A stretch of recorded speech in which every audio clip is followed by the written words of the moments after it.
First chapter that is salient features of the Indian constitution और साथ में basic structure करेंगे। The basic structure of the constitution, salient features हमने देखे कि क्या होते हैं and now will come to basic structure of the constitution. आपको पता है कि Kesavananda Bharati versus state of Kerala 1973 landmark judgement, जहां पे बेसिक स्ट्रक्चर की सुप्रीम कोर्ट ने सबसे पहले बात करी थी। This particular structure of basic structure was discussed सबसे पहले वहां पे। सुप्रीम कोर्ट ने जो बेसिक स्ट्रक्चर दिया है वो कौन से कंट्री से बोरो किया था? जर्मनी। जो basic structure of the constitution है, इसका जो बेसिक स्ट्रक्चर का कॉन्सेप्ट है, this was borrowed from the German constitution. Supreme court ने केशवानंद भारती जजमेंट में जो बेसिक स्ट्रक्चर बोला था, ये जर्मनी के कॉन्स्टिट्यूशन से बोरो किया गया था। अब यहां पे बेसिक स्ट्रक्चर समझने से पहले मैं आपको कुछ जजमेंट्स रिवाइज करवाऊंगा। उन जजमेंट्स के through Shankari Prasad, Sajjan Singh, Golaknath, 24th amendment, Kesavananda Bharati, 42nd amendment, Minerva Mills, Waman Rao, ये प्रोसेस रहेगा। ये आपको रिवाइज करवाऊंगा। आपका बेसिक स्ट्रक्चर जो है पूरे तरीके से रिवाइज हो जाएगा।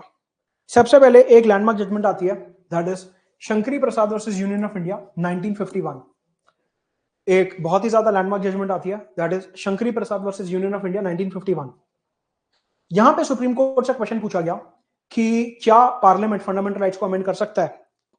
यहां पे पार्लियामेंट ने सुप्रीम कोर्ट से क्वेश्चन पूछा कि पार्लियामेंट जो है can it amend fundamental rights. Supreme court ने बोला yes, you can amend fundamental rights. तो आपको शंकरी प्रसाद में सबसे पहली चीज जो समझनी है, that parliament has the power to amend fundamental rights. अच्छा, एक बात बताना मेरे को, ये जो वर्ड लॉ होता है, इसकी डेफिनेशन कौन से आर्टिकल में दी हुई है? लॉ की डेफिनेशन दी हुई है आर्टिकल 13 में। तो Shankari Prasad versus union of India में सुप्रीम कोर्ट ने बोला कि जो कॉन्स्टिट्यूशन अमेंडमेंट एक्ट्स होते हैं वो आर्टिकल 13 के अंदर लॉ नहीं माने जाएंगे। Point clear? रिपीट कर रहा हूं फटाफट से। Shankari Prasad versus union of India 1951, parliament ने सुप्रीम कोर्ट से पूछा can be amend fundamental rights. Parliament ने सुप्रीम कोर्ट से पूछा can be amend fundamental rights. Supreme court ने बोला yes, you can amend fundamental rights because as per our thinking constitution amendment acts are not a part of law under article 13। आपको पता है article 13 के अंदर जो भी लॉ की डेफिनेशन में कवर होता है, जुडिशियरी उसी पे जुडिशियल रिव्यू लगाता है। It means that if constitution amendments are not a part of law, then judiciary will not be able to apply judicial review। मतलब कि Shankari Prasad versus union of India में सुप्रीम कोर्ट ने बोला कि पार्लियामेंट अगर चाहे तो कॉन्स्टिट्यूशन अमेंडमेंट कर सकता है, it can pass any constitution amendment, it can amend fundamental rights and there will be no judicial review on it. फिर आती है एक और landmark judgement, that is Sajjan Singh versus state of Rajasthan 1964। यहां पे भी सेम शंकरी प्रसाद वाली बात रिपीट हुई। The same thing was repeated here also, wherein Parliament asked the Supreme Court, can we amend fundamental rights? Supreme Court said, yes, you can amend fundamental rights. Constitution Amendment Acts are not a part of law under Article 13। मतलब कि शंकरी प्रसाद और सज्जन सिंह में supreme court ने एक ही बात बोली, that Constitution Amendments are not a part of law under Article 13।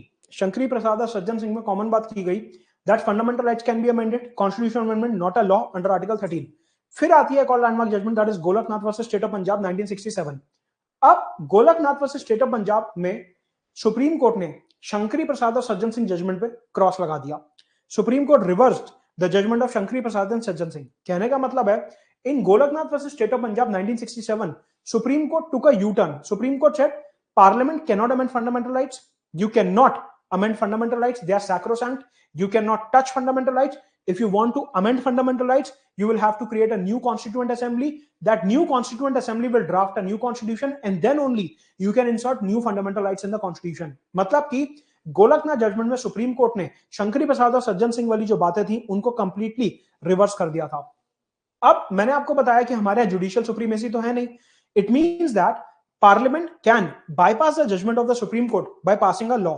Consequently Indira Gandhi की government थी इस टाइम पे, 24th अमेंडमेंट एक्ट 1971, उन्होंने एक कॉन्स्टिट्यूशन अमेंडमेंट पास करा और ये बोला that parliament can amend any part of the constitution, parliament can amend fundamental rights and any constitution amendment will not be subject to judicial review, it will not be definition of law under article 13।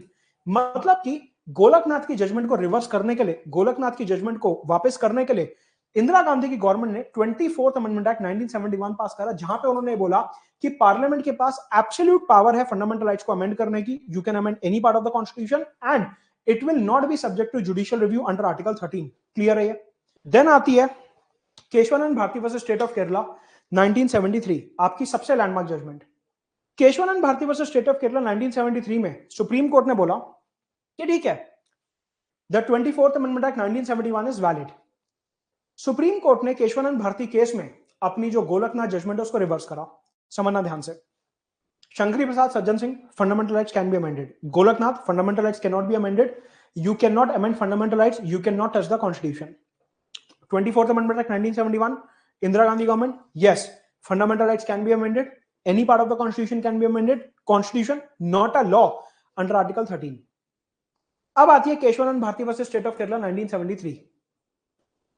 यहां पे supreme court ने कुछ बातें बोली। First of all, supreme court said that parliament can amend fundamental rights. बहुत ध्यान से सुनना मेरी बात। Firstly, parliament can amend fundamental rights. Secondly, supreme court said that Golaknath judgement was wrong, we are reversing it. Parliament has the power to amend the constitution. Parliament has the power to amend fundamental rights. Third, supreme court said 24th Amendment Act 1971 is valid. It means that Supreme Court said that constitution amendments are not part of law under Article 13.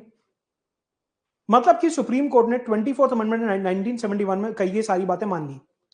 Supreme court reverse the Golaknath judgment. It means that in Kesavananda Bharati 1973 supreme court said you can amend fundamental rights, you can amend constitution, Golaknath judgment is wrong, and constitution amendments are not part of law under Article 13. It means parliament can amend any part of the constitution, but Supreme Court said that we are introducing a concept of basic structure.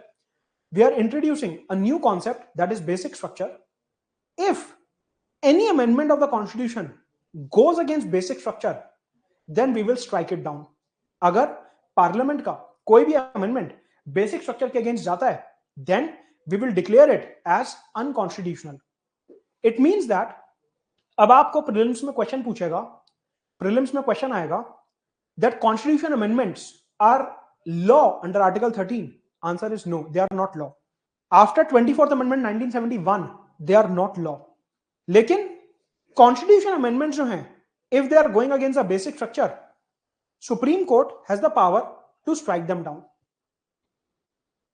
So अगर आपसे पूछा जाए, prelims में statement आता है that constitution amendments are subject to judicial review, answer होगा false. They are not subject to judicial review. After 24th Amendment Act 1971, constitution amendments are not subject to judicial review. Constitution amendments are not covered under law in Article 13, but they are a part of basic structure. If they are violating basic structure, Supreme Court will come into the picture. Crystal clear हो गया? Now, Indira Gandhi की government ने 39th amendment act 1975 पास करा और उन्होंने बोला कि अगर कोई भी इलेक्शन डिस्प्यूट हो रहा है प्राइम मिनिस्टर को लेके, then it will be beyond judicial review. समझना मेरी बात। This term basic structure जो सुप्रीम कोर्ट ने केशवानंद भारती में यूज करा, this term basic structure is not mentioned in the constitution, not defined in the constitution, not mentioned in any law of the parliament, not defined in any law of the parliament, borrowed from the German constitution. Crystal clear है पांच बातें? Crystal clear है पांच बातें? That the term basic structure that was used by Supreme Court in Keshwanand Bharti case, it is not mentioned in the constitution, not defined in the constitution, not mentioned in any law, not defined in any law, borrowed from the German constitution. पांचों बातें clear है? तो अगर आपको prelims में statement आ रहा है, let us say there is a statement in prelims, आपको मैं प्रीलिम्स का एक स्टेटमेंट दे रहा हूं, I am giving you a statement that constitution amendments are subject to judicial review. True or false? Answer is false. They are not subject to judicial review. They can be struck down by Supreme Court only and only if they go against the basic structure. Otherwise, under Article 13, constitution amendments are not covered after 24th Amendment Act 1971 and Keshwanand Bharti versus State of Kerala 1973. तो ये है basic structure. अब हम ये बात करेंगे कि what exactly basic structure is, basic structure में क्या कवर्ड है, क्या कवर्ड नहीं है। Now will talk about that what exactly is covered in basic structure and what exactly is not covered in basic structure. एक केस आता है, that is Indira Nehru Gandhi versus Rajnarayan case 1975। Basically bye 39th Amendment Act 1975, Indira Gandhi tried to say that judicial review is not a part of the basic structure. that judicial review is not a part of the basic structure. It is not a part of the basic structure. 99th Amendment Act के लिए भी यशवर्धन उन्होंने यही बोला था, that is against the basic structure. It violates the judicial independence, and judicial independence is a part of basic structure. यहाँ पे एक डाउट पूछा जा रहा है कि 99th Amendment Act जो है 2014 का, उसको स्ट्राइक डाउन करा था सुप्रीम कोर्ट ने. It was struck down on the grounds that it goes against the basic structure. It violates judicial independence. इसी ग्राउंड पे उसे जो है स्ट्राइक डाउन किया गया था. सो हमने जो पढ़ा बिल्कुल वही हुआ था 99th अमेंडमेंट केस में कि 99th अमेंडमेंट एक्ट को इसीलिए स्ट्राइक डाउन किया गया था because it went against the basic structure, it went against judicial independence. Clear है यहां तक? सो 39th अमेंडमेंट एक्ट 1975 से इंदिरा गांधी की गवर्नमेंट थी, उन्होंने कॉन्स्टिट्यूशन को अमेंड करा और ये बोला that judiciary can not apply judicial review at certain places. Indira Nehru Gandhi versus Rajnarayan case 1975, supreme court said that judicial reviews are part of the basic structure. अब आप देखिए Kesavananda Bharati case, supreme court ने बोल दिया that there will be basic structure, लेकिन बताया नहीं कि what will be included in basic structure. Now we are talking about those judgments where Supreme Court included several components in what is basic structure. Supreme Court ने अलग अलग चीजों को basic structure में इंक्लूड करने की कोशिश करी. सुप्रीम कोर्ट ने कोशिश करी कि यहां पे क्या क्या बेसिक स्ट्रक्चर का पार्ट होगा और क्या नहीं होगा, वो सारी चीजों को सुप्रीम कोर्ट ने यहां पे इंक्लूड करने की कोशिश करी. Right now Indira Nehru Gandhi versus Raj Narayan case 1975, Supreme Court said that judicial review is a part of the basic structure and you cannot remove it. आप judicial review को constitution से remove नहीं कर सकते. फिर इंदिरा गांधी को अभी और लड़ने का मन था थोड़ा सा. इंदिरा गांधी ने बोला नहीं नहीं नहीं, मेरे को सारी पावर चाहिए, I will not follow basic structure. उस टाइम पे there was this conflict between executive and judiciary wherein Indira Gandhi was of the opinion that there should be no basic structure. So she passed 42nd Amendment Act 1976, and under 42nd Amendment Act 1976, she said that Parliament has absolute power to amend the Constitution. There will be no basic structure. On any of the amendments, there will be no judicial review, and we can absolutely amend any part of the Constitution, fundamental rights, federalism, structure, division of power. We can amend anything. मतलब कि इंदिरा गांधी ने दो बार amendment पास करे केशवानंद भारती के बाद. After Kesavananda Bharati she passed two amendments. One is 39th Amendment Act 1975 and another is 42nd Amendment Act 1976. In both of them, she tried to take certain powers of the judiciary. In 42nd Amendment Act 1976, she said that Parliament has the absolute power to amend any part of the Constitution. Parliament has the power to amend any part of the Constitution and judiciary cannot apply judicial review to it. फिर finally Minerva mills का case आता है, Minerva mills versus union of India 1980. यहां पे supreme court ने clearly बोला that Parliament can amend Constitution. We have no problem with that. Parliament can amend fundamental rights, but any amendment to the Constitution should not go against basic structure of the Constitution. Judicial review is a part of the basic structure, and Parliament cannot take it away from us. Parliament is free to amend any part of the Constitution, but anything that goes against the basic structure cannot be amended by the Parliament. तो simply यहां पे ये बात बोली गई कि जो भी आपके बेसिक स्ट्रक्चर के अगेंस्ट जाएगा आप उसे अमेंड नहीं कर सकते. तो अब I quickly connect the dots. पूरा फोकस मेरी तरफ होना चाहिए. Shankari Prasad, fundamental rights can be amended, no judicial review on constitution amendments. Sajjan Singh, fundamental rights can be amended, no judicial review on constitution amendments. Golaknath, fundamental rights can not be amended. 24th Amendment Act 1971, Parliament amended the Constitution and said that Parliament can amend Constitution, Parliament can amend fundamental rights, and any amendment to the Constitution will not be a part of Article 13. Any Constitution amendment will not be a law. Keshwanand Bharti versus State of Kerala 1973, Supreme Court said that yes, Golaknath judgment is wrong. Parliament can amend fundamental rights.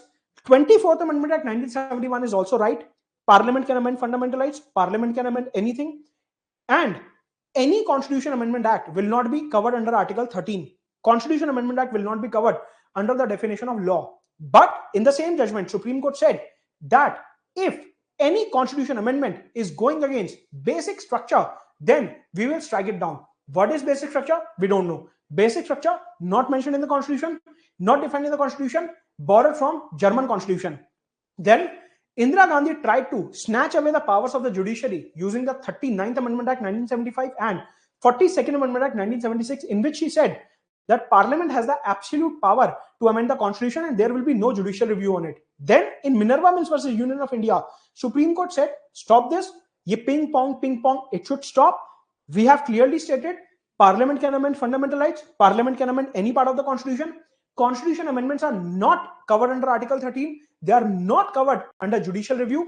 But if any of the amendment is going against the basic structure, then we will come into the picture and we will strike that amendment down that goes against the basic structure of the constitution. तो ये जो term है basic structure, ये कहीं पे भी mention नहीं है, कहीं पे भी डिफाइन नहीं है, किसी भी लॉ में नहीं लिखा हुआ, किसी भी लॉ में डिफाइन नहीं है, जर्मनी के कॉन्स्टिट्यूशन से बोरो करा गया है. नाउ क्वेश्चन उठता है कि बेसिक स्ट्रक्चर में क्या इंक्लूडेड है क्या नहीं. सुप्रीम कोर्ट ने अपनी अलग अलग जजमेंट्स में एक लिस्ट दी है कि क्या बेसिक स्ट्रक्चर का पार्ट है और क्या नहीं है. यहां पे मैंने मेंशन कर दिया, एक बार आप उसे घर पे रिवाइज कर लेना. पूरी लिस्ट मैंने आपको दे दी है that what all is included in basic structure. ये पूरी लिस्ट आपको हैंडआउट में मिल जाएगी.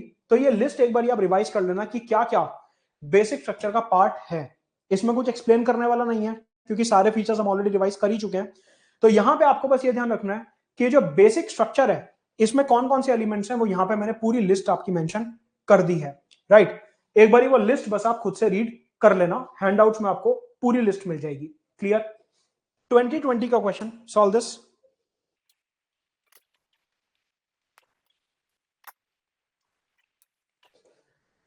The constitution of India defines basic structure. ये तो स्टेटमेंट यहीं पे गलत हो गया. अभी मैंने इतना बताया आपको, कॉन्स्टिट्यूशन के अंदर तो बेसिक स्ट्रक्चर डिफाइंड ही नहीं है. पहला स्टेटमेंट गलत है क्योंकि कॉन्स्टिट्यूशन बेसिक स्ट्रक्चर की कोई डेफिनेशन देता ही नहीं है. Constitution does not give any definition of basic structure. So यहां पे ये जो स्टेटमेंट है कि constitution of India defines basic structure, that is wrong, incorrect. Second, constitution of India provides for judicial review. अब यहां पे बहुत से एस्पिरेंट्स गलती कर रहे हैं, मेरी बात ध्यान से सुनेंगे. सबसे पहली बात, जुडिशियल रिव्यू का जो कॉन्सेप्ट है, ध्यान से सुनना मेरी बात, जुडिशियल रिव्यू का जो कॉन्सेप्ट है वो कॉन्स्टिट्यूशन में दिया हुआ है. That is given in the constitution. Concept of judicial review is given in the constitution, article 13 में. क्वेश्चन में, in any question, whenever you see courts, ये जो लगे हुए हैं ये कोर्ट्स, ये जो कॉमा लगा देते हैं ऊपर ऐसे, कोर्ट्स, इस टाइप से जब भी आप कोर्ट्स लगे देखो तो समझ जाना वो ये पूछ रहा है कि क्या ये एग्जैक्ट वर्ड लिखा हुआ है कॉन्स्टिट्यूशन में. जवाब है नहीं. ये जो वर्ड है जुडिशियल रिव्यू, ये जो वर्ड है जुडिशियल रिव्यू, ये एग्जैक्टली कॉन्स्टिट्यूशन में नहीं लिखा हुआ. This concept is given in the constitution but this word is not as it is written in the constitution.